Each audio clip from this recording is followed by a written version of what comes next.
Muy buenos días, El Salvador. Hoy es martes 5 de agosto, en medio de las fiestas patronales de San Salvador. Estamos acompañándoles a ustedes en cualquier parte del mundo, a todos aquellos que añoran estar en las ruedas, que añoran estar en el pueblo con los cohetes, añoran muchas cosas, la comida, añoran los churros españoles en plena fiesta, todas esas cosas. A todos aquellos un saludo muy especial, un abrazo a la distancia para todos nuestros hermanos en Australia, en Nueva Zelanda, en Italia, en España, en Alemania, donde nos sintonizan, en Estados Unidos, por supuesto, en Canadá, donde nos sintonizan. Hoy tenemos un programa especial. Hemos invitado al historiador, al doctor Gregorio López Bernal, para hablar un poquito de nuestro país, de su capital, de sus costumbres, todas estas cosas que usualmente no las leemos en ningún libro, pero que son parte de la cultura nuestra, de dónde venimos. Y no es difícil a veces entender, pero como no leemos, no tenemos la información adecuada. Este día ha sido un poco limitado porque ya estamos en plenas vacaciones acá, pero les vamos a acompañar con este espacio de esta mañana para platicar con un experto en historia de nuestro país, el doctor Gregorio López Bernal. Doctor, gracias por estar con nosotros. Hola, buenos días. ¿Cómo está, doctor? Bien, por suerte. Vacacionando, ¿verdad? Tomándonos un tiempecito. En lo posible. En lo posible. Siempre hay cosas que hacer. Sí, hablando de San Salvador, hablando de tantas cosas. Pero también hablamos extra micrófono con el doctor López Bernal y sobre qué está escribiendo. ¿Cuántos libros lleva escritos ya, doctor? Ópale, pues... ¿Varios? Me cogió así en curva, la ¿Sí? verdad, ahorita... ¿Serán no unos sé. 20 libros? No, tampoco. ¿Tampoco? Pero sí unos cuantos. De la historia del país, de varios temas. Básicamente historia de El Salvador, Sí. pero a veces un poquito de historia de Centroamérica. Hablábamos fuera de micrófono con el doctor y está escribiendo algo sobre la Universidad de El Salvador. Va a escribir un libro sobre la Universidad de El Salvador, que recientemente vimos el 50 aniversario de la masacre, la conmemoración de la masacre de los estudiantes, el 30 de julio, en la 25 Avenida Norte. De todas estas cosas está escribiendo, doctor. Pues sí, es un proyecto que vengo trabajando de hace un tiempo, que básicamente se enfoca uno sobre los procesos académicos en la universidad, pero combinando el análisis con los procesos políticos en dos facetas. Uno, la política interna de la universidad. Es una universidad pública y en la universidad pública también se hace política. Es decir, diferentes actores disputan acceso a puestos de dirección, puestos de poder, pero dos, también considerando la política a nivel de país, porque no se puede entender la historia de la universidad sin considerar qué está pasando también en el país. Y dentro de esos temas, pues obviamente se retoman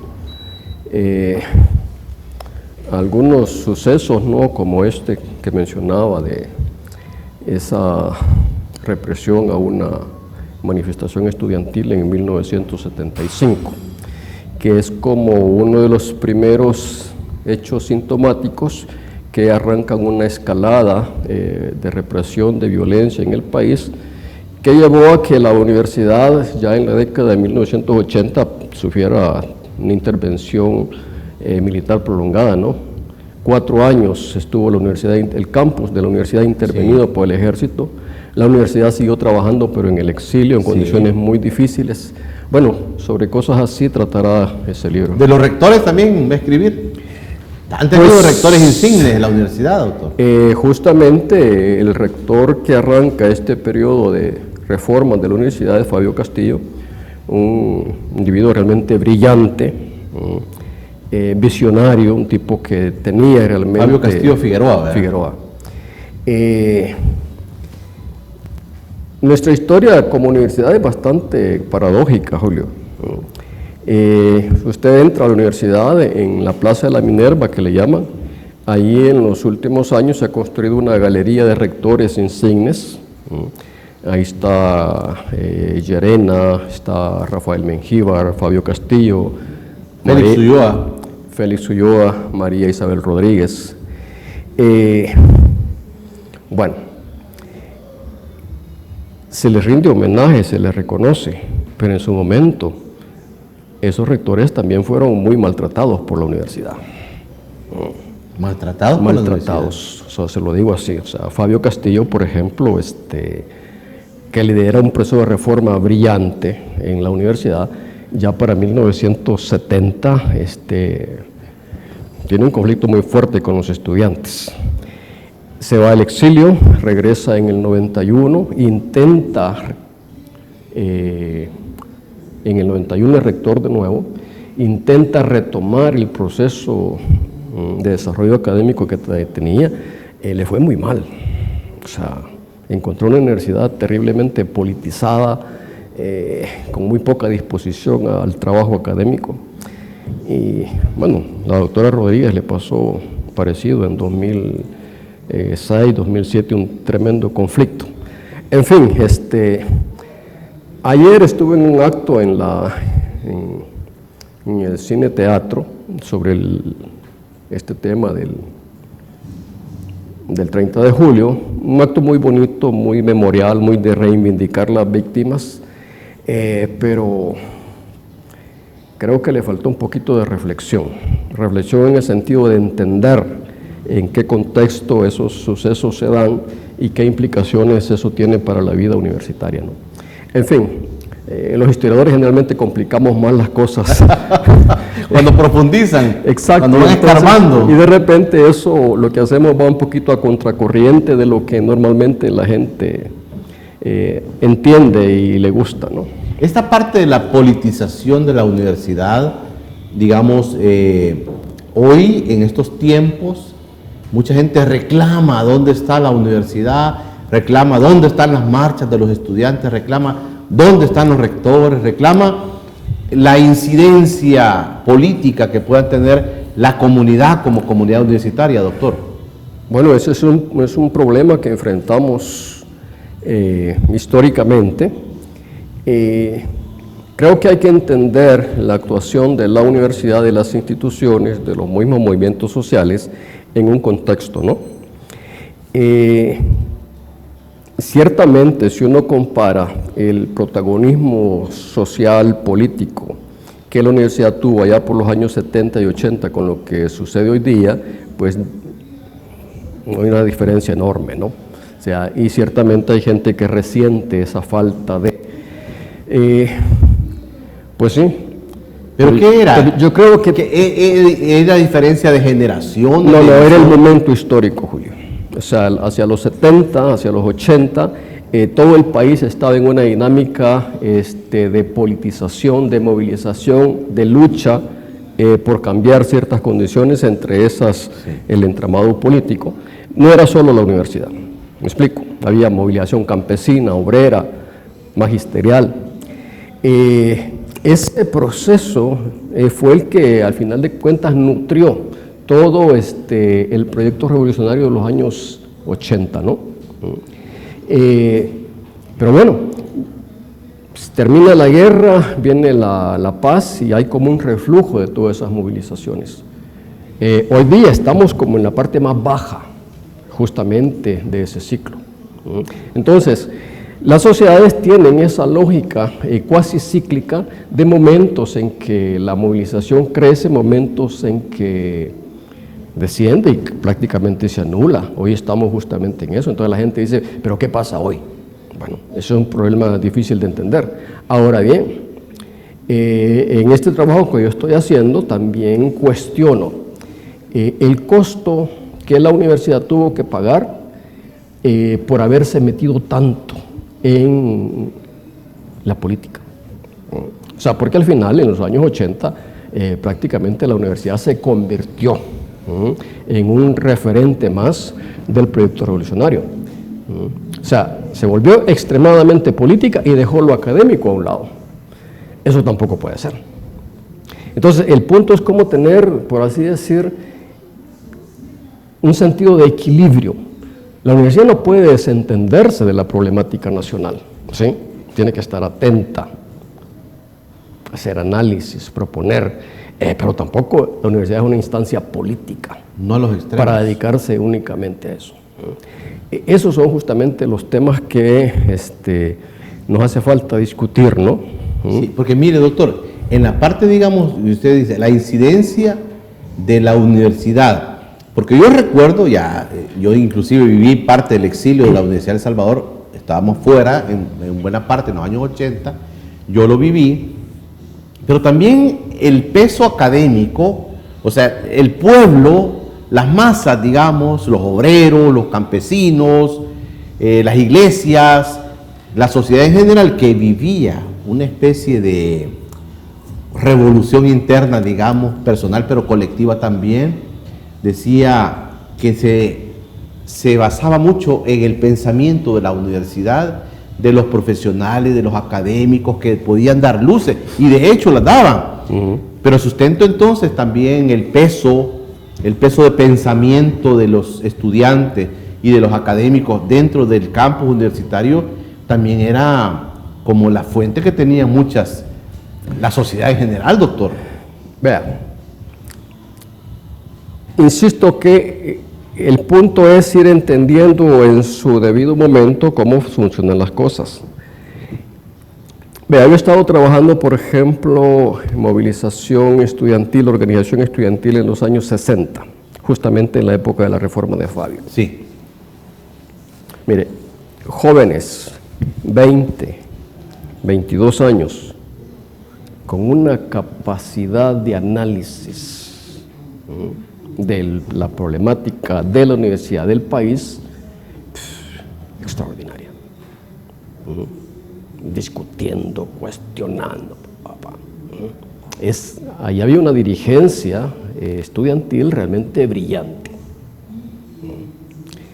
Luego paso a los años, la segunda mitad de los 70, por ejemplo, ya hay un relevo en esa dirigencia estudiantil.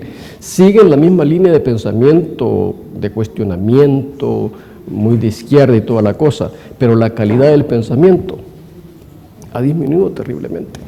Va disminuyendo, sí, digamos, conforme... Porque entonces se dedican excesivamente a la movilización política y entonces se vuelven simples agitadores políticos.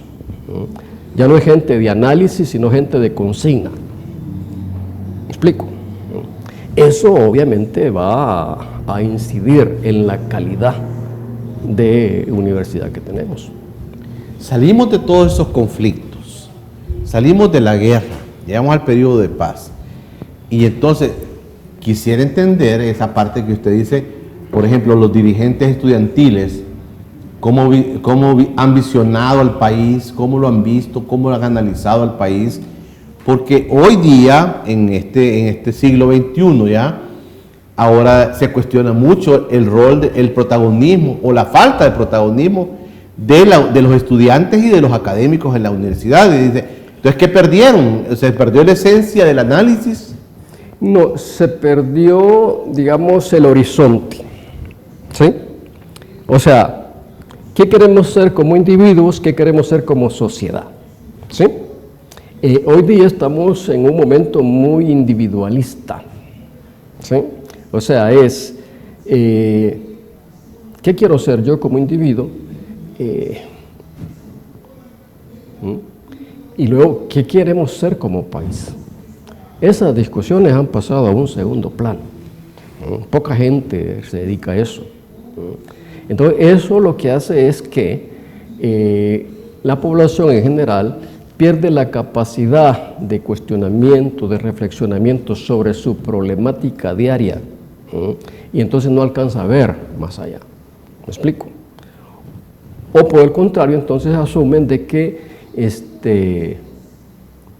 eso es política. A mí la política no me interesa, sí, para eso están los políticos, y hoy tenemos un gobierno que resuelve todo, que ha controlado todo y que por lo tanto es el que va a resolver. Yo me despreocupo. Eso no pasaba en los años 60, en los años 70. ¿Me explico? O sea, las sociedades van cambiando, los tiempos van cambiando, y entonces nosotros estamos en la obligación de entender esos procesos, y posicionarnos, y entonces hacer las valoraciones, los balances respectivos. Yo diría, la apatía política es nefasta para un país. En el momento en que la ciudadanía renuncia a su papel ciudadano, deja las puertas abiertas para que los políticos hagan cualquier cosa. Ahora, por el contrario, hacer apuestas excesivamente politizadas, pienso para el caso de una institución como la universidad, también es un problema. O sea, cada instancia tiene su propio campo de acción, que no significa que renuncie a ver más allá, pero mi esencia es esta. ¿Es válido que la sociedad hoy le reclame tanto a las autoridades como a los estudiantes, que le reclame falta de protagonismo en la vida del país? Por ejemplo, le voy a poner casos. El régimen de excepción, dice. ¿Dónde está la voz de la universidad pronunciando sobre el régimen de excepción? Afectaciones económicas para la población, paso de más pobreza, de extrema pobreza en el país. ¿Dónde están los economistas de la Universidad de El Salvador? Hay que diferenciar dos cosas, Julio. Uno es lo que una persona en tanto individuo pueda proponer, responder, asumir, y otra es lo que puede hacer la institución. Incluso habría que ver si cuando una autoridad universitaria se pronuncia respecto a algo, lo está haciendo en calidad de qué.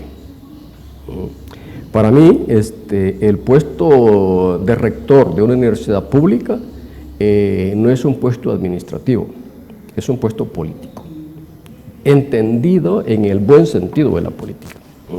Por lo tanto, un rector debe tener la capacidad de, a partir de su visión en tanto autoridad universitaria, perfectamente tiene y debe pronunciarse respecto a los problemas del país. ¿Por qué? Porque se supone que tiene las condiciones para hacerlo. ¿Me explico? Ahora, yo no me imagino a un rector ya metido en la política al 100%. No, hay que renunciar a la rectoría y que se vaya a hacer política. Sí. Pero la opinión calificada es fundamental. ¿Me explico?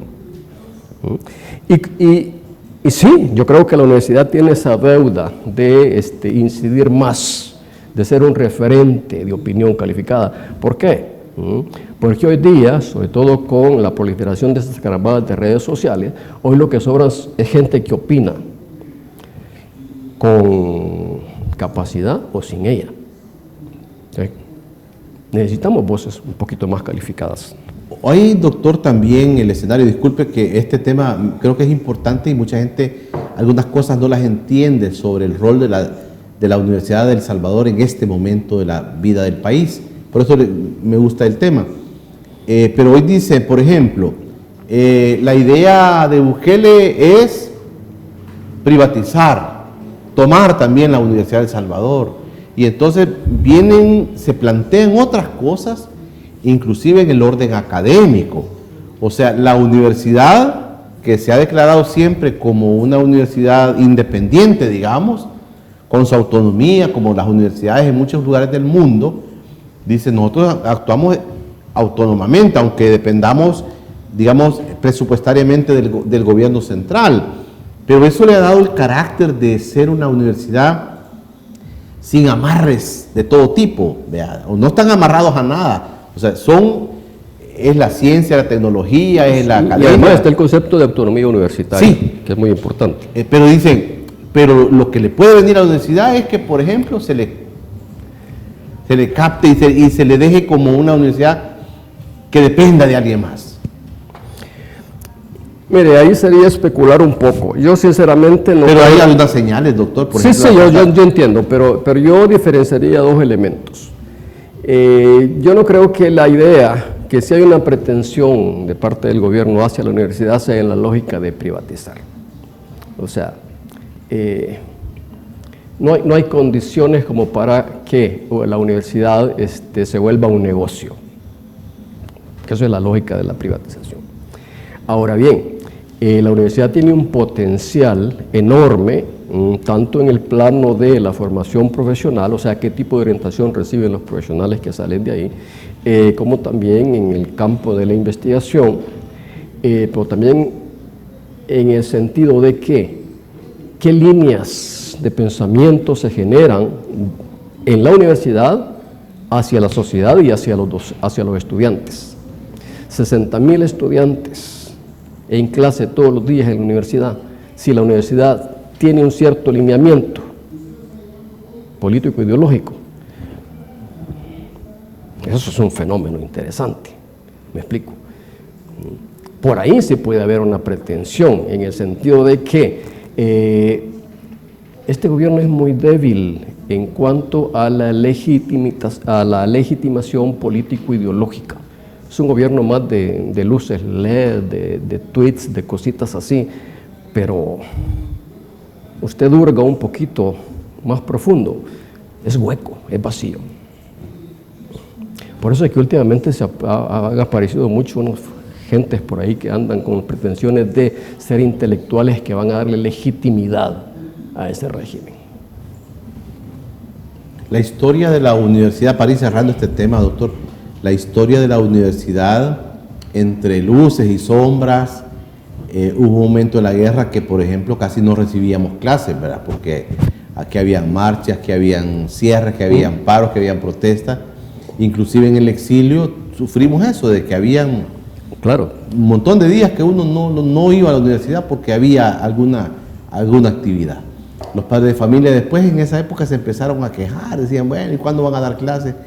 Y sucedía en todo el sistema educativo del país, ¿verdad? En la época de la guerra, que los mismos, Andes 21 de junio, que era un gran protagonista, decía, no vamos a trabajar ahora, y no trabajaban ese día. Todo esto es la historia de entre luces y sombras, entre autoridades de la Universidad de El Salvador. El rol que ha jugado, doctor, digamos, en la esencia, ha sido importante para el pensamiento del país. Definitivo. O sea, recordemos que es la única universidad pública, la universidad más antigua, y que hasta 1965 fue la única universidad del país. En 65 se funda la UCA, 70 en los 80 nacen cantidad de universidades, algunas que de universidad solo tenían el nombre, y la UES es la universidad que permanece.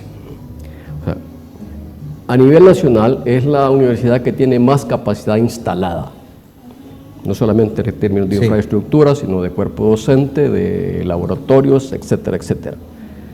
Esa universidad tiene un potencial enorme. El problema es cómo poner todo ese potencial en función del desarrollo del país. Para eso se requiere que el país también tenga un horizonte de desarrollo, que no lo tenemos desde hace rato. Si hay una cosa, y con esto cierro, que a mí me impresiona de este periodo de la década de 1960, es cómo universidad y país engranan perfectamente en cuanto a una visión de desarrollo, que después podemos discutir qué tipo de desarrollo era, qué consecuencias se derivaban de eso, perfecto, pero universidad y país apuntaban a algo, y eso es justamente lo que produjo esa calidad de desarrollo académico que tuvo la universidad hacia 1970 y el desarrollo que el país iba logrando en esos años. Hay otro tema que, para ir saliendo un poco ya del tema propiamente de la universidad, es, digamos, los productos que saca la Universidad de El Salvador y la educación en general, doctor. Porque, por ejemplo, se ha dicho que los mejores estudiantes, que la parte académica, la más profesional, la más capacitada es la de la Universidad de El Salvador, se dice. ¿De dónde saliste? De la Universidad de El Salvador. Pues todo eso. Sos bueno. Sí, hay un timbre ahí de orgullo. Siempre hay una cosa como esa. Sí.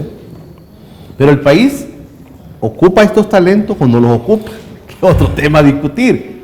El país ocupa estos talentos que salen, ese producto que sale de la única universidad estatal, sale ese producto, esa persona capacitada a un mercado laboral que a veces no lo valora o no cabe en este tipo de sociedad donde es precaria la cuestión laboral, doctor. Ahí hay que diferenciar dos cosas, Julio. La universidad, cualquier universidad, su apuesta es formar al profesional en las mejores condiciones con las mejores capacidades posibles. Ahora, que la sociedad esté en capacidad, que tenga la voluntad de acoger, apropiarse y aprovechar ese profesional, son otros 10 pesos. Y aquí entonces tenemos en las últimas décadas un fenómeno interesante, un proceso de depreciación de la formación profesional y educativa. O sea, tenemos que invertir mucho, tanto a título individual como a título de país, en formar a una persona que cuando se gradúa no siempre va a encontrar el nicho laboral acorde a sus capacidades. ¿Eso significa que la universidad debe de bajar su nivel de formación, su nivel de exigencia? No, tiene que mantenerlo, elevarlo y entonces buscar otras posibilidades para insertar profesionalmente a ese estudio. O sea, la universidad tiene que estar acorde a los cambios de país y entonces ir visualizando esos cambios, aprovechar lo positivo y entonces también generar dinámicas de cambio para ir revirtiendo lo negativo. Es un proceso muy complejo. Muy complejo. Doctor, y este tema, digamos, de los estudios, de la, digamos, altas capacidades en los profesionales, por ejemplo, es lo que ha contribuido a que el país salga de un montón de precariedades que tiene o no. Ah, por supuesto, por supuesto. Le voy a poner un ejemplo muy puntual. Ingeniería. O sea, usted no puede concebir ningún horizonte de desarrollo de un país si no tiene ingenieros competentes. En ese campo, la Universidad de El Salvador tiene una historia, un protagonismo importantísimo. Piense usted, por ejemplo, la construcción de centrales hidroeléctricas, sí, que eso inicia ya por los años 40, 50. Hay mucha participación de la universidad, de profesionales de la universidad. Esos proyectos fueron también escuelas de formación de ingenieros, a veces recién graduados, que se incorporan a esos proyectos y ahí terminan de formarse, porque hay una cuestión capital que a veces se pierde de vista. O sea, una cosa es la formación universitaria y otra cosa es la experiencia laboral. Uno no sale de una universidad perfectamente capacitado para ir a desempeñar cualquier puesto. Llega al puesto con ciertas habilidades y ese puesto de trabajo le va a demandar adquirir otras. Sí, eso es la lógica del desarrollo. El problema es que a veces perdemos de vista ese horizonte y decimos, bueno, pues hoy en día los jóvenes, muchos jóvenes no quieren ir a la universidad, sí, aunque tengan las condiciones. ¿Por qué? Porque pues, cuesta tanto y es tan difícil, y 5, 8 años, ¿y para qué? Sí. Y quieren dinero. Y, el problema es que quieren dinero rápido. Doctor, otro tema importante, digamos, son los médicos que producimos en el país. Por ejemplo, se dicen las estadísticas que son, me dijo el rector recientemente que estuvo por acá, me dijo que eran 600 médicos graduados cada año. Pero ¿dónde están los médicos? ¿Dónde el sistema del país no los absorbe? Y aunque traigan las mejores cualidades, aunque traigan las mejores capacidades, pero el país no los logra absorber. O sea, hay una parte estructural del país también, doctor, que no funciona. Mire, el ejercicio de la medicina tiene dos ámbitos claramente delimitados, ¿no? Uno, el ejercicio de la medicina como una profesión liberal, o sea, usted se gradúa, pone su clínica, y se desempeña en lo privado. O dos, el ejercicio de la medicina en el ámbito público.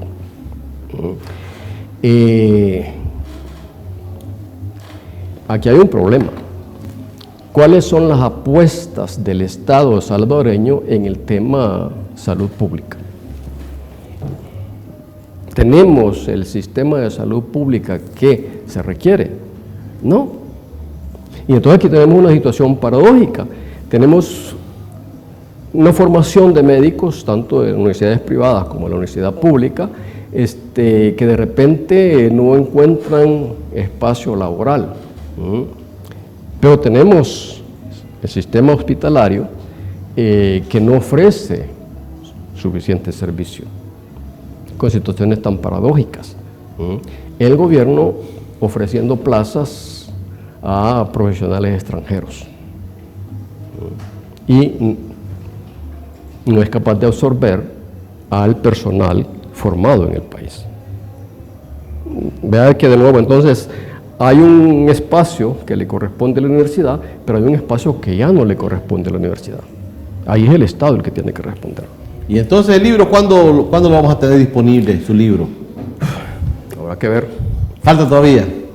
Pues yo esperaría que en este año quede el borrador más o menos listo. ¿Queda de los años 60, me dijo? 63 al 91. ¿Y por qué periodo ese lo analiza?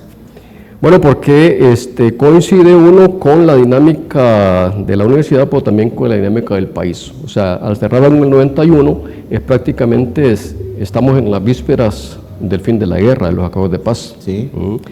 Y con los acuerdos de paz, entonces, uno esperaría que para el país y para la universidad se abra un periodo, una dinámica diferente, que en el caso de la universidad no fue tal. Para la universidad, la posguerra se prolongó en demasía, a mi modo de ver, y nos ha costado mucho salir de ese bache. Y a veces da la impresión de que son o no son en la universidad, en muchos aspectos, son o no son. La gente le reclama, miren, los estudiantes ya no son los mismos, los académicos ya no son los mismos, están atrasados porque no tienen dinero y les reclaman muchas cosas. Lo del dinero es importante, Julio, pero no es determinante. Okay. O sea, mire, cuando uno revisa los presupuestos de la universidad en la década de 1960, 1970, era muy limitado. Bueno, la población de la universidad también era muy limitada. Entonces, sí es importante tener recursos, pero más importante es tener un proyecto. Y si hay algo que yo admiro a Fabio Castillo y a la gente que trabajó con él en ese periodo, es qué horizonte de universidad tenía. ¿Qué horizonte, Fabio? Exacto. Y poner todos los recursos de la universidad en función de eso. Entonces, ¿y fue maltratado Fabio Castillo? Pues sí, hay que decirlo. ¿Lo registra usted ahí en el libro? Toca. O sea, ese es el problema, dices tú, de la historia, que tiene que mostrar esos bemoles. Muy bien. Doctor, sociedad. Mire, bueno, vamos a hacer una pausa, pero antes de eso, también quiero agradecerle aquí en este espacio la presentación de su libro de Gerardo Barrios, que lo esperábamos bastante, conocer detalles de Gerardo Barrios, cosa que la gente no conocía, y había más de 100 personas acá en este auditorio escuchándolo, pero hay un montón de cosas que a la gente le parecieron como, bueno, no sabía que Gerardo Barrios era así como lo mostró el doctor López Bernal. El libro de Gerardo Barrios también le ha gustado mucho a la gente. Sí, ha tenido muy buena recepción, creo. Sí. Creo que es un poco como salir de los lugares comunes, ¿sí? Ahora, el salir de esos lugares comunes, cuando ya la gente tiene una imagen demasiado prefijada, de repente le puede resultar un poco chocante, ¿no? Pero luego hay otra gente que dice, bueno, pues si esto no lo sabía. Entonces, sí. Hoy tengo una idea diferente del proceso. Creo que algo parecido sucederá con este trabajo que estoy haciendo sobre la UES. Mire, de Gerardo Barrios, ¿qué cosas usted dijo? Usted también como historiador nunca las creyó que fueran así, como se pintaba que era Gerardo Barrios, con un montón de cosas, que se le ponían un montón de estampitas a Gerardo Barrios, pero al final usted nos dice otras cosas de él. Bueno, a mí no me sorprendió en demasía, porque ya en mi formación como historiador, o sea, nosotros tenemos claro de que la historia siempre se presta, voy a usar esa expresión, para ese tipo de juegos, a veces incluso de manipulaciones, ¿no? O sea, personajes que sin tener los méritos debidos, de repente se elevan en demasía, o por el contrario, personajes que tienen méritos suficientes y sin embargo no se reconocen. Aprovecho, por ejemplo, estaba escribiendo un artículo para un periódico para la otra semana, hablando de este proceso de disque intervención de el mirador de los Planes de Renderos. Poca gente sabe que los Planes de Renderos fue parte de todo un proyecto de creación de lugares de esparcimiento popular para las clases trabajadoras de los años 50 y de los años 60. O sea, lo que nosotros llegamos a conocer como le decían, turismo, le daba un nombre, no recuerdo ahorita. Piense usted Los Chorros, Ichanmichen, Amapulapa, Pulo, todo eso no surgió de la nada, fue un proyecto. Y fueron los militares. Militares, y ahí entonces voy a lo que digo, ¿quién era la figura detrás de todo eso? Óscar Osorio. Óscar Osorio. Óscar Osorio. Pregúntele usted a cualquier salvadoreño quién era Óscar Osorio, no sabe nada. Sí, claro. Incluso los militares lo desconocen. Y Óscar Osorio era un tipo brillante, con una proyección de desarrollo del país impresionante, a pesar de que era militar. Y entonces a él se le ocurrieron este tipo de entretenciones para los salvadoreños. No eran entretenciones, Julio, era la idea de que había que dignificar la vida de las clases trabajadoras.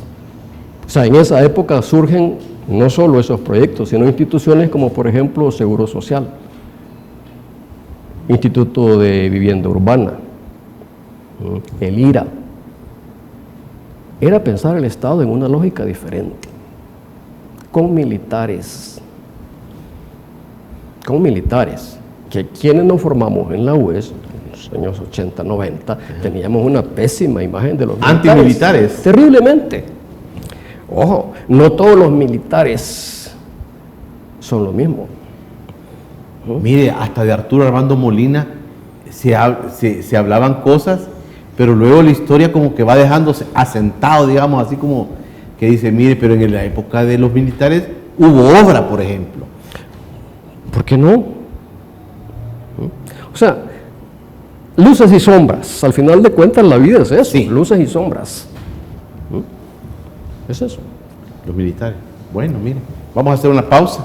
Doctor, quiero preguntarle cuando regresemos después de la pausa sobre San Salvador. Hoy estamos en la fiesta, hoy es pleno 5 de agosto. Se nos olvidó. Y se nos olvidó, mire, de estar hablando No, pero interesante, gracias doctor Yo lo metí al tema de la universidad, pero qué interesante, cuánta cosa valiosa. Doctor, pero mire, San Salvador, ¿cómo se va creando San Salvador? Hoy los jóvenes pudieran pensar que el centro histórico lo construyó Nayib Bukele, por ejemplo. ¿Ya? Y el centro histórico, creo que la historia al final va a registrar, miren, en la época de Nayib Bukele, van a decir nuestros nietos, van a decir, Nayib Bukele hizo el centro histórico, podrían decir, cosa que nada que ver, ¿verdad? Nada que ver. Pero es así, como usted va diciendo, los gobernantes muchas veces van poniendo lucecitas en cosas, le van dando una dimensión, pero San Salvador, el nacimiento de San Salvador tiene una historia que muy pocos conocemos. Yo creo que no sé si en las escuelas están replicando la historia del mismo San Salvador como era, como ha sido. No sé si lo están... Ni siquiera se considera. Ni siquiera se considera. ¿Cree? Sí, seguro. Cuéntenos un poquito de San Salvador. Y bueno, lo de las fiestas también tiene connotaciones, no solo tipo religiosas, pero cívicas también, las fiestas que estamos viviendo. Yo le quiero preguntar de esto, doctor, usted también ha escrito sobre esto, me parece. San Salvador, sus fiestas, el Salvador del mundo. El Salvador. Tiene tantas cosas que se nos olvidan, Vamos a hacer la pausa y vamos a regresar platicando con el doctor, el historiador Gregorio López Bernal, que me acompaña esta mañana. Ya tiene varios libros en su colección. Gerardo Barrios ha sido los que hemos conocido recientemente y que a muchos les ha gustado. Pero no lo encontramos tan fácil, doctor, ese libro. ¿Dónde lo encuentra la gente? Me quedaron preguntando aquel día. De fijo está en la UCA. ¿En la UCA? Sí, y otras librerías. El libro de Gerardo Barrios lo puede encontrar en la UCA. Quiero saludar a nuestros patrocinadores y comienzo con OGF Encomiendas, que también está ya presto. Mire, ya tiene todo el plan diseñado para las encomiendas de Texas, Irving, Texas, centro de Dallas, Waco y Houston. Recibimos y recogemos encomiendas hasta el 17 de agosto y entregamos en San Salvador, en El Salvador, a partir del 20 de agosto. Entregas en todo el país. Y ahí está el calendario. Mire, ya la otra semana, usted dice que el lunes 11 se va a recoger las encomiendas en la zona oriental, el martes 12 en la zona occidental y el lunes y martes 12 de agosto, zona metropolitana de San Salvador y Santa Tecla. Entregas a partir del 15 de agosto. Ahí está, en El Salvador recibimos y recogemos encomiendas hasta el 12 de agosto y entregamos en Texas a partir del 15 de agosto. ¿Dónde? En Irving, Texas, centro de Dallas, Waco y Houston. OGF Encomiendas, ahí están los números de teléfono, miren, en El Salvador y en Estados Unidos. OGF Encomiendas, nuestro patrocinador. También saludamos a Pasatiempo Townhouses con sus residencias allá en Lourdes. A 800 metros de Lourdes, del centro comercial de Lourdes, ahí va a encontrar Pasatiempo Townhouses. Lindas viviendas, lindas residencias. ¿Usted quiere hacer un open house? Pues llame con confianza a Pasatiempo Townhouses.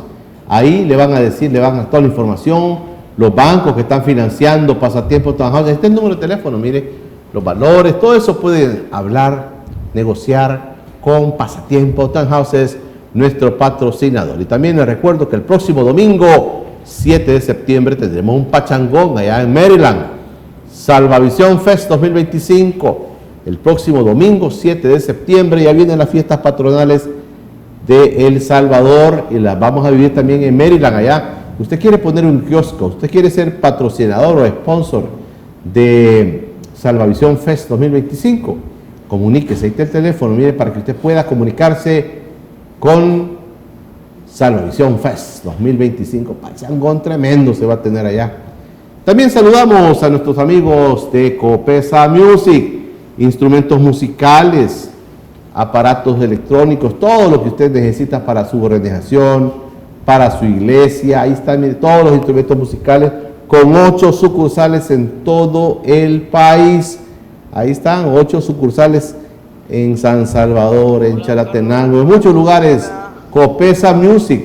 Usted puede cotizar productos de calidad, no productos marca Patito, sino que son de buena calidad. Y también les recuerdo que este día, acá, en el consultorio luterano, habrá en la clínica luterana, habrá un equipo de estadounidenses que vienen a trabajar con los niños y van a hacer una jornada odontológica preventiva. Aplicaciones de flúor para niños y niñas y adolescentes. Hoy, martes 5 de agosto, ahí todavía usted puede inscribirse, ahí está el teléfono, llame a ver si hay cupo todavía para que hoy, a partir de las 9 de la mañana, puede traer a su niño a la jornada odontológica preventiva. Hacemos una pausa y vamos a regresar platicando con el doctor Gregorio López Bernal, historiador nacional, que nos va a ayudar a entender un poquito de San Salvador, de su fiesta, de lo que estamos viviendo. Hoy hay mucha algarabía aquí, estamos sobre las 5 de noviembre, música, cohetes y muchas cosas, porque de aquí salen muchas carrozas para el centro de San Salvador. Hacemos una pausa y ya regresamos. Ya regresa Encuentro con Julio Villagrán. Que no le falten instrumentos a tu banda de paz. Este mes de julio, Copesa Music tiene todos los instrumentos para banda de paz con el 10% de descuento. Aprovecha esta promoción para que tu banda de paz suene mejor. Visita nuestra tienda en línea www.coopesa.com.sb. Copesa Music, tu mejor opción en instrumentos musicales. Si buscas un transporte seguro y económico, Kevin Renta Autos es tu opción. Tenemos disponibles para ti camionetas 4x4, pick-up, minivan y sedán. Llámanos. Encuéntranos en Facebook e Instagram como. Búscanos en nuestra página web. Su amigo Kevin, aquí los espero.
Estás viendo Encuentro con Julio Villagrán.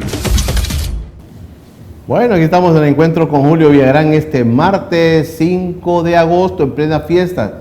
Ahí van a disculpar, tenemos algunas limitantes, pero estamos grabando este espacio, estamos transmitiéndolo para que ustedes tengan la oportunidad de conocer otros elementos. Hoy en estas meras fiestas, usted está descansando, nosotros trabajando por ustedes, pero aquí estamos. Y quiero saludar a los patrocinadores también. Les saludo al famoso Kevin Méndez con su renta de vehículos. Usted quiere rentar un vehículo, llámele. Ahorita está trabajando el famoso, no crea que esté descansando, no, está trabajando.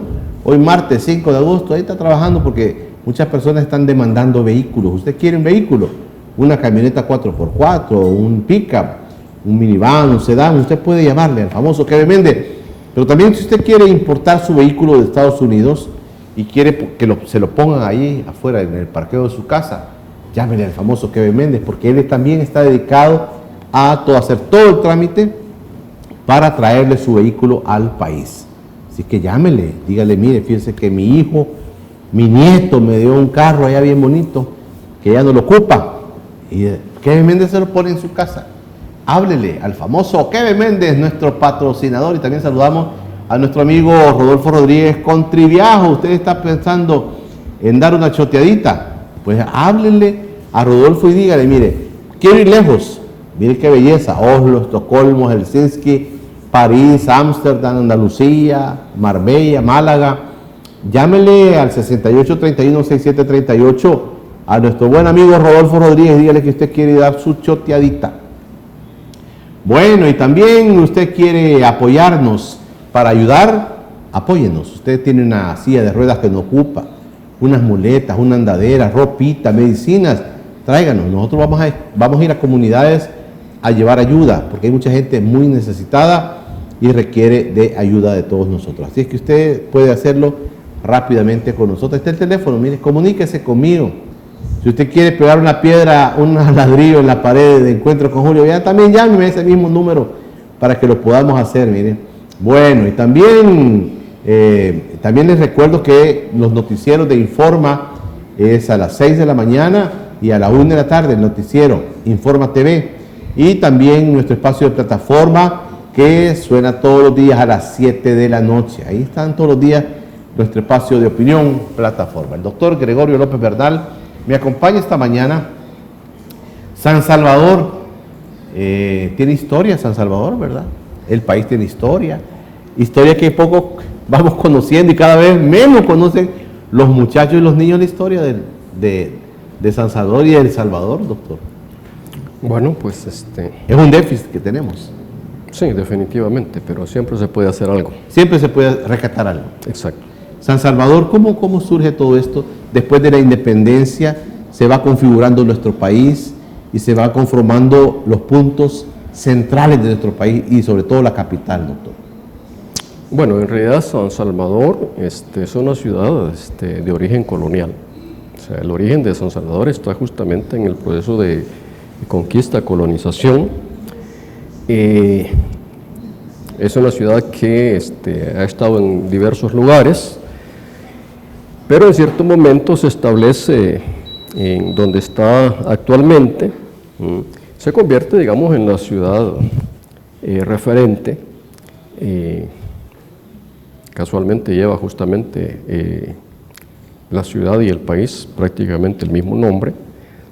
Tenemos que recordar que nosotros fuimos parte de un proceso de conquista, colonización de una monarquía española que era confesional, es decir, Estado y religión eran básicamente lo mismo.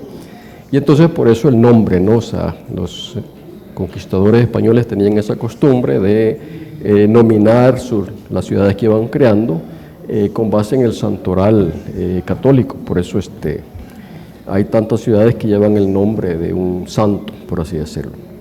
Luego ya en el proceso de independencia, siglo XIX en adelante, hay un fenómeno interesante, como la ciudad también se va constituyendo como capital del nuevo Estado, proceso que también fue un poquito complicado, ¿no?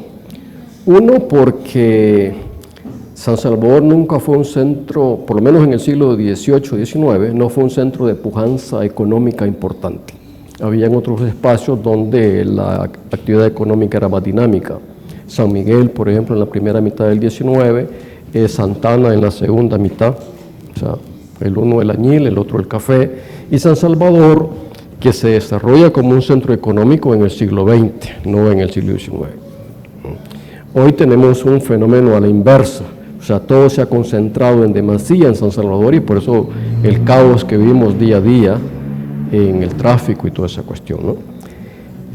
Detalle adicional, ha sido una ciudad muy vulnerable a fenómenos naturales, destruida varias veces por terremotos. 1854, por ejemplo, prácticamente fue arrasada por un terremoto, al punto que la capital se movió, se llevó a Cojutepeque inicialmente, después se decidió que había que construir la capital en otro lugar menos vulnerable.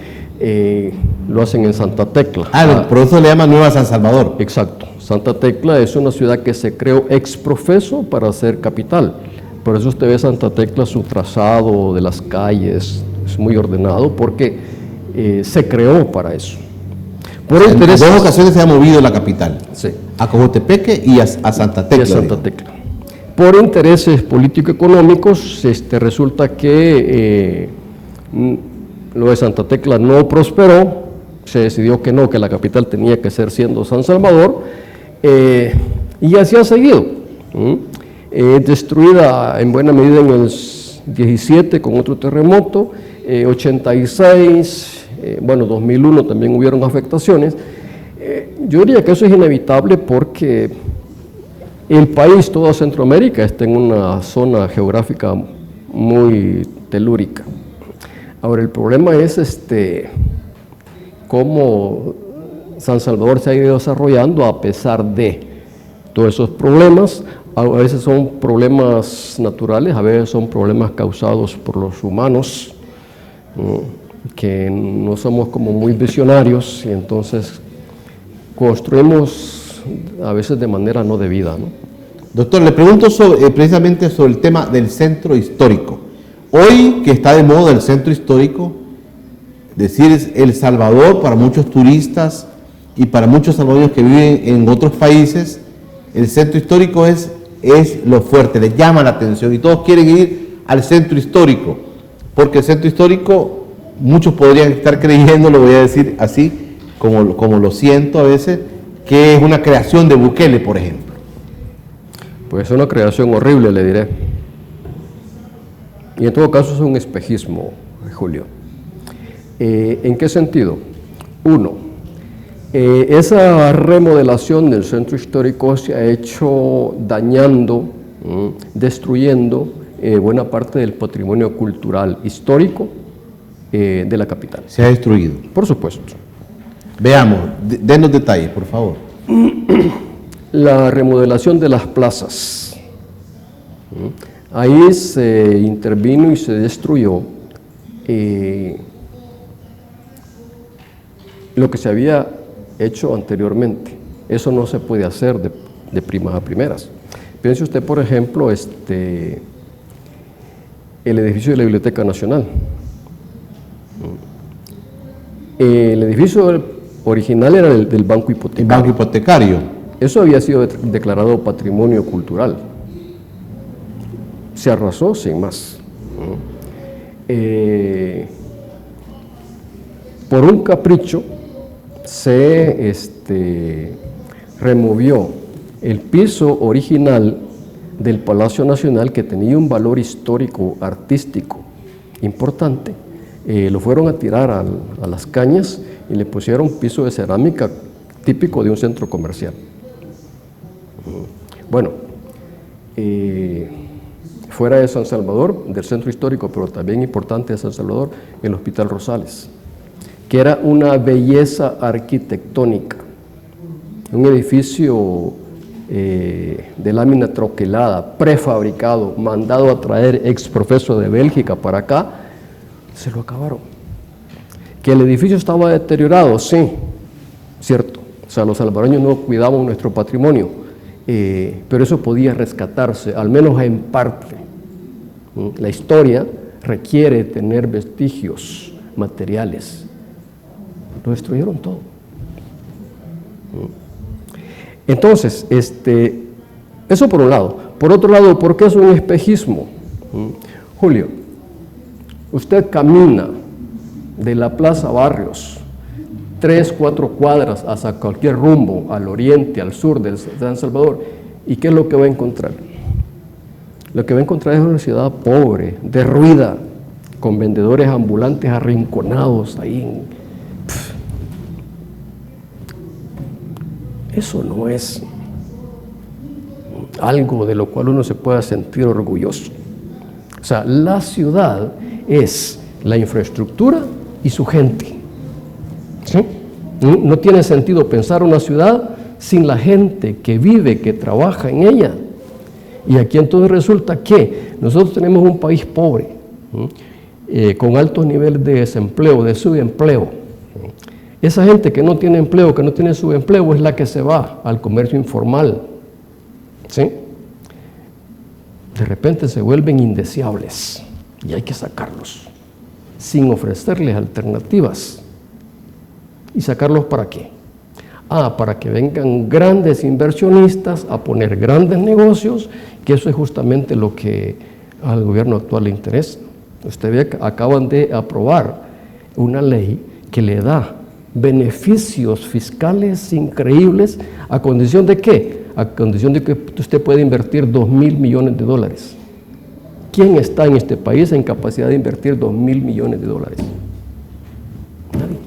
Han aparecido muchos negocios en lugares donde se decía, pues, han sido históricos. Sí, sí. No sé hasta dónde puede entrar esa parte que usted está tocando, pero por ejemplo, el edificio, que era una belleza y siempre lo hemos admirado, el edificio del Banco Salvadoreño, ya no es lo que era, el que estaba frente a la Plaza Morazán, sí, sí.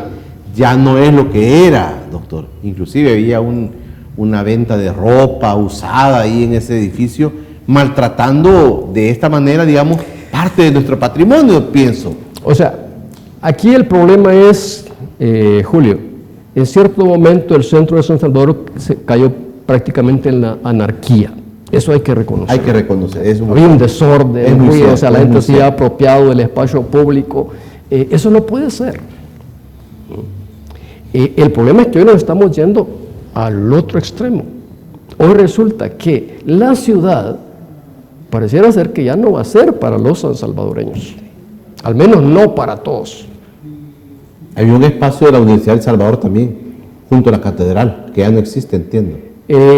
Allí hubo un arreglo, no sé en qué términos, resulta de que la universidad lo cedió, lo dio en comodato, no sé, allá han construido una cosa horrible, una plaza universitaria, que no tiene un asomo de lo que pudo haber sido el edificio histórico de la universidad. Hay un mal gusto, no solamente hay un desprecio por el patrimonio, sino también hay un mal gusto rampante. Vidrio. ¿Usted ha visto qué cantidad de vidrio hay en las construcciones que hace este gobierno? Luces LED, cerámica, cemento. O sea, se están transformando la ciudad, pero en términos terribles. O sea, la ciudad está perdiendo buena parte de lo que es su sentido identitario. Sí, seguramente que dentro de 30 años la gente va a decir, y esto era el centro histórico de San Salvador. Eso no es el centro histórico. Hay una casa, por ejemplo, yendo más al sur de la Plaza Libertad, que es la casa donde nació José Matías Delgado, entiendo yo, o donde vivió, una cosa así, que está como a 2 cuadras, digamos, del Parque Libertad, hacia abajo, de Libertad un poquito para abajo. La Pedro Somayoa le llaman. Es cualquier cosa, doctor, menos una parte histórica, cualquier cosa. Insisto. Aunque discutamos el tema del personaje, pero... No hay un problema únicamente del gobierno. Este gobierno lleva las cosas al extremo, pero también la sociedad, nosotros como sociedad, también tenemos cierto desprecio a lo que somos como sociedad. Entonces, no hemos cuidado lo que se nos legó del pasado, y entonces como no lo conocemos, como no lo valoramos, entonces nos da igual que venga otro y lo destroce. Doctor, esto pasa porque, por ejemplo, desde nuestra niñez no nos enseñaron, y a veces nos comparamos con los mexicanos, decimos, los mexicanos tienen un arraigo, tienen un amor por las cosas propias de ellos, defienden su cultura, defienden todas sus tradiciones. Claro. Es que pasa porque nosotros nunca nos enseñaron, o ya nos están enseñando cómo rescatar y valorar toda nuestra cultura, doctor. Definitivo, definitivo. O sea, un país, una sociedad que no tenga sus raíces bien afianzadas en el pasado es una sociedad volátil. Usted ve los países que tienen justamente ese sentido de identidad muy fuerte, muy arraigado. México, por ejemplo, en Europa, eso es impresionante, ¿no? La ciudad, el espacio público, tiene justamente ese respeto. Usted va, por ejemplo, en Europa, en Francia, en París, usted se encuentra en las calles, en cada cierto punto, placas conmemorativas, por ejemplo, referente a la Primera, a la Segunda Guerra Mundial. Aquí murieron fulanos, luchando por... Esas ciudades se reconstruyen, sí, ciertamente, se reconstruyen, pero se conserva, se respeta el estilo arquitectónico. No se puede intervenir en un edificio histórico, botarlo y decir, bueno, pues aquí vamos a hacer cualquier cosa. Por eso es que usted encuentra las ciudades europeas, las ciudades mexicanas, ahí nomás en Guate, antiguo Guatemala, es una belleza. ¿Por qué? Porque ha habido ese respeto al pasado, a la tradición. Le voy a poner otros elementos, doctor. Por ejemplo, por este gobierno y, digamos, todo lo que le manejan la parte, digamos, de imagen al presidente Bukele, por ejemplo, a los signos de las instituciones de gobierno, casi que le pone un negro a un escudo, casi que modifica los escudos. Ese es por un lado, esa parte. Pero quiero ir más allá todavía. Por ejemplo, cuando un presidente se refiere a los acuerdos de paz, que los historiadores creo que lo van a defender para bien o para mal, ustedes los historiadores tienen el deber de ir transmitiendo lo que sucedió en la guerra y hubo unos acuerdos de paz. Pero el mismo presidente llega a decir que esto es una farsa. Es parte de la cultura que no se está transmitiendo, doctor, o que se transmite de otra manera. Una cosa es que al presidente le convenga negar el pasado, porque hay muchas cosas del pasado que, si los conociéramos, él mismo sale cuestionado. Por ejemplo, esa idea de lo mismo de siempre, que él tanto y su gente tanto desdeña. ¿De dónde viene Nayib Bukele? ¿Cuál fue la plataforma política desde la cual él saltó a la política? Del FMLN, un partido político que fue protagonista en la guerra. Bueno, pues por eso es que entonces él quiere borrar todo el pasado. ¿Por qué? Porque en la medida en que se borre el pasado, entonces ¿qué es lo que queda? Lo que queda es el presente, que él supuestamente está construyendo. Es un absurdo, pero políticamente es entendible. ¿Por qué? Porque cuando usted tiene un pasado que le puede ser cuestionable,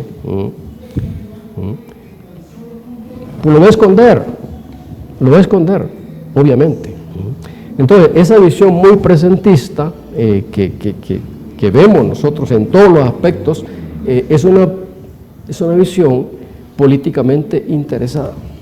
O sea, antes de nosotros no hay nada. El país es lo que nosotros estamos haciendo hoy. Eso no es cierto. En la historia, por ejemplo, años atrás me acuerdo que algunas personas cuestionaron, doctor, porque la historia va quedando. Los libros de texto de los alumnos por ejemplo, creo que aparecía la figura del presidente Cristiani y lo ponían como el presidente de la paz. Y muchos cuestionaron el tema de que ese no era el presidente de la paz, que la paz era mucho más que Cristiani. Le pongo ese ejemplo, nada más que apareció ahí. Aparece también la figura de Romero, ¿verdad? De Romero, y algunos quisieron distorsionar la figura de Romero, del santo Romero, y luego aparece, quien mató a Romero fue Dawison, y aparece en los libros. Esa es parte de la historia de nuestro país que va quedando para las futuras generaciones también. Esa es una historia terriblemente simplificada. Ok. Ese texto de historia del que usted habla salió a luz pública en el 94. Mucha gente cuestionó por qué aparecía una foto de Cristiani en ese libro. Hombre, hay una cuestión, hay un hecho factual, innegable. ¿No fue Cristiani el presidente que firmó la paz en este país? Por supuesto que fue él. Ahora, que alguien quiera darle todo el mérito a Cristiani es inaceptable, pero que alguien quiera borrar a Cristiani de la historia porque era un presidente de derecha, ¿sí? También es inaceptable. Es inaceptable. Ahora, Monseñor Romero, yo no soy religioso, creyente ni nada, Julio, pero yo respeto mucho la figura moral de Monseñor Romero.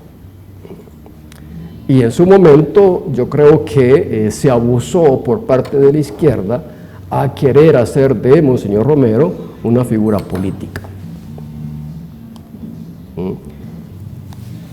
El actuar de Monseñor Romero en su momento tuvo un cierto sentido político, sí, pero no era un sentido político partidario.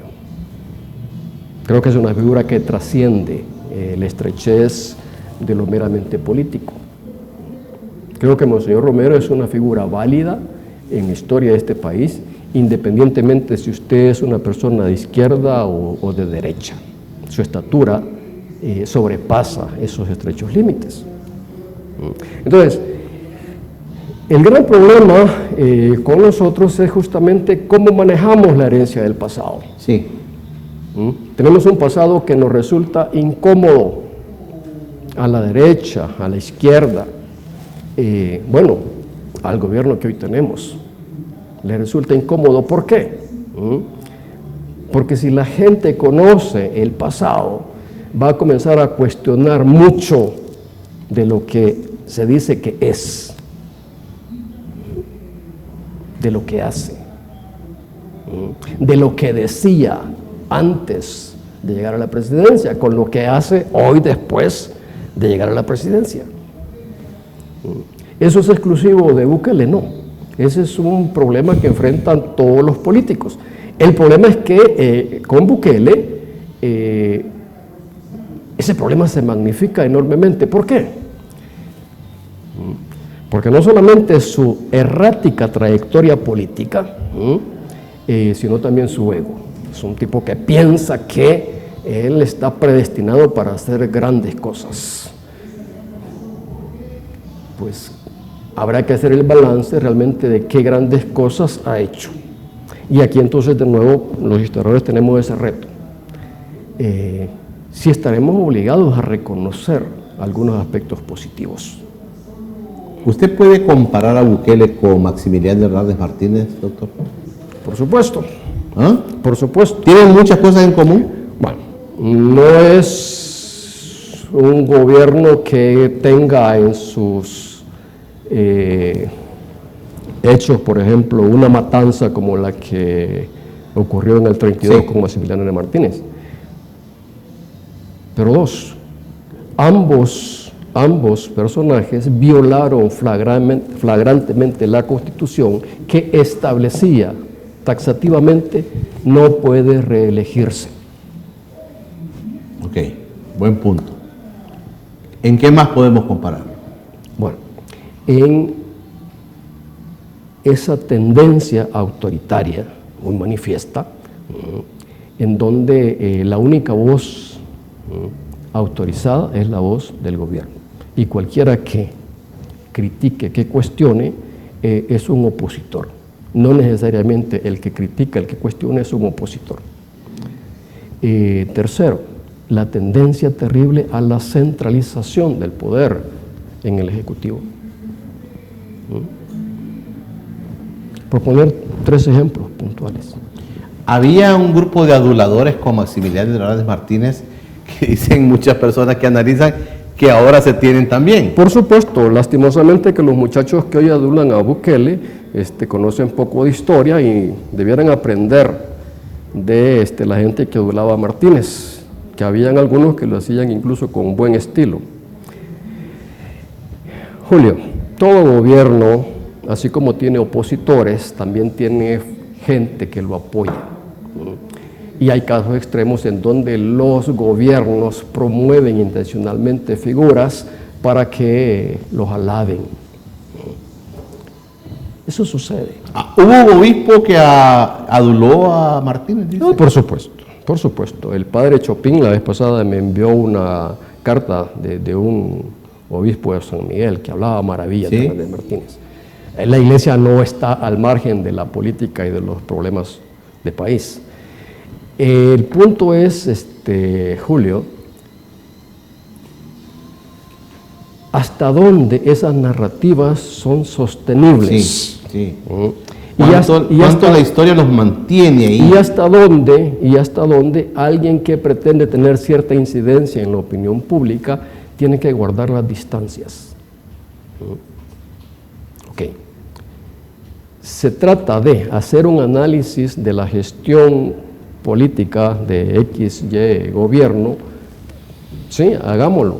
Valoremos qué es lo positivo que ha hecho, valoremos qué es lo negativo que ha hecho, valoremos qué es lo que dice, qué es lo que dijo que iba a hacer con lo que realmente hizo y está haciendo.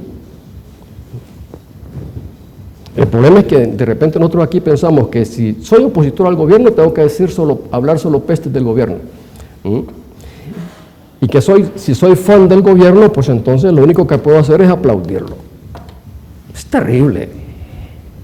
O sea, es no solamente minusvalorarse como persona, sino también minusvalorar a la sociedad a la que supuestamente se está tratando de orientar.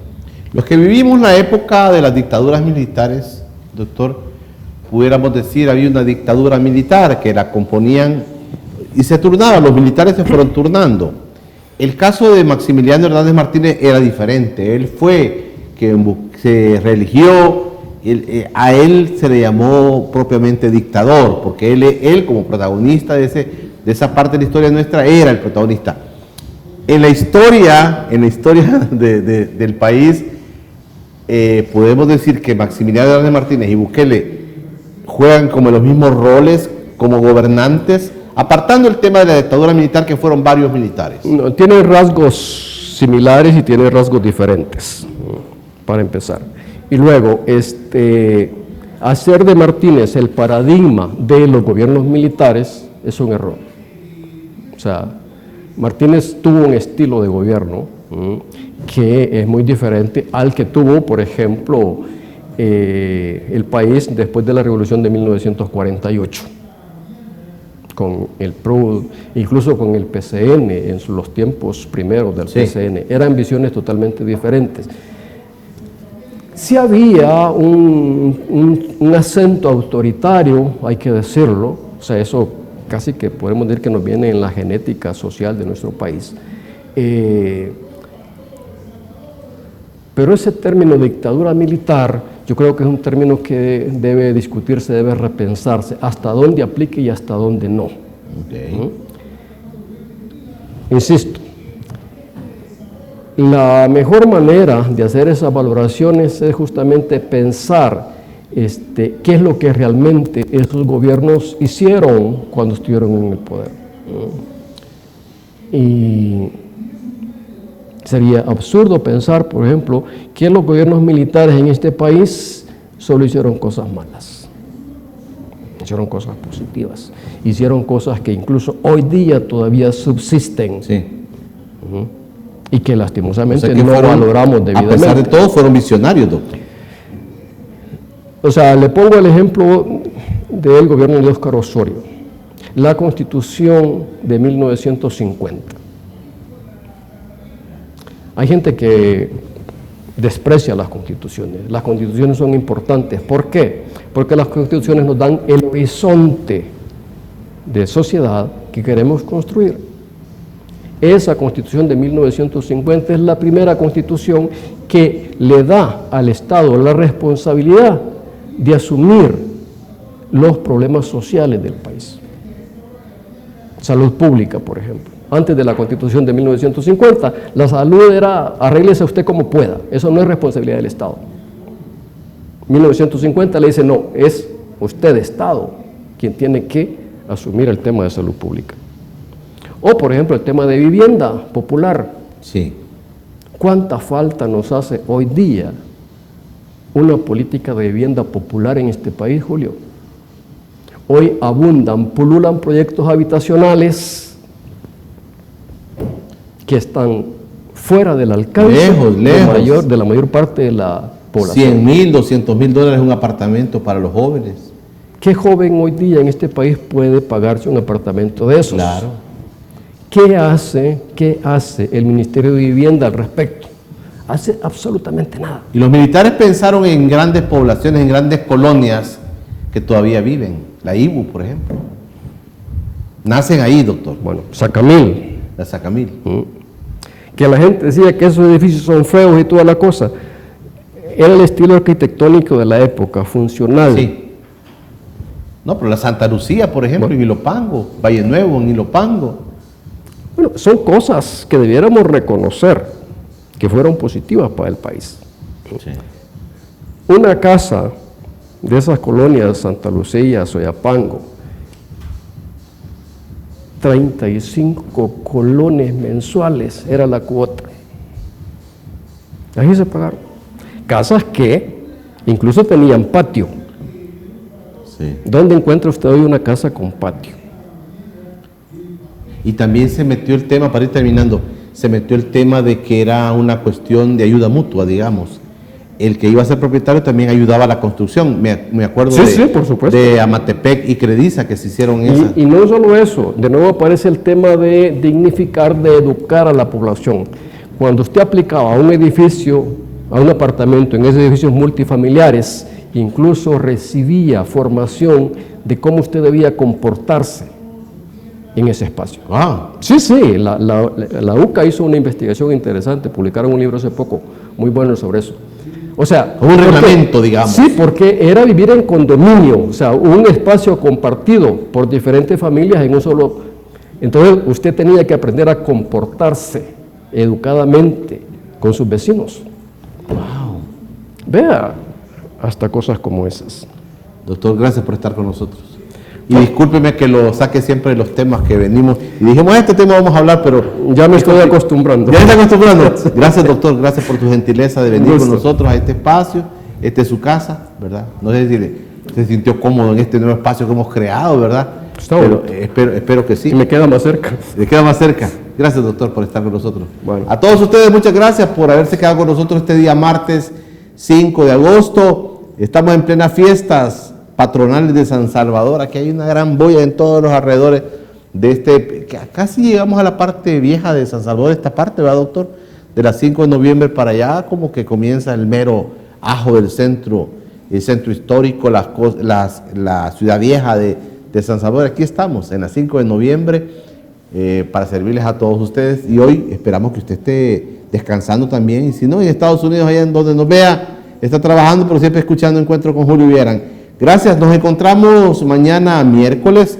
Mañana miércoles lo vamos a dedicar, mañana miércoles 6 de agosto. Mañana miércoles vamos a hablar sobre una de las iglesias, doctor, históricas del país, la iglesia luterana. Hubo una parte de la historia, y el obispo Medardo Gómez fue parte de la historia de la iglesia luterana en el país, que dejó legado también, y mañana vamos a dedicarle, vamos a tener con nosotros a una de las hijas del obispo Medardo Gómez, Aribé Gómez, que es pastora también de la iglesia luterana, y nos va a contar parte de la historia. del obispo Medardo y también de la iglesia luterana en el país, que llegó y entró por la zona de Pasaquina, ahí en la Unión. Ahí entró la iglesia luterana y luego se fue expandiendo por todo el país. El obispo Medardo Gómez fue un protagonista de la historia de la iglesia luterana, inclusive un afiche que ha salido estos últimos días y que mañana va a ser la fiesta, es este que ustedes ven ahí, donde el obispo Medardo Gómez está en Mesa Grande. Él fue a acompañar a los desplazados que se fueron, refugiados que se fueron a Mesa Grande, y hoy se cumplen 39 años del obispado de Medardo Gómez, y mañana va a haber una celebración y los invitamos a todos a ver un acto ecuménico acá en la iglesia de la Resurrección de las 5 de noviembre, y luego una tolada para todos. Pero el obispo Medardo Gómez tiene historia, y mañana en este espacio de encuentro con Julio Viverán vamos a platicar con Arisbe Gómez, la hija del obispo Medardo. Vamos a platicar de la historia de la iglesia luterana en El Salvador. No pueden perder ese encuentro con Julio Viverán mañana. Gracias por su sintonía, pásenla bien, descansen y vayan a visitar a los parientes que estén lejitos, ¿verdad? Nos encontramos mañana.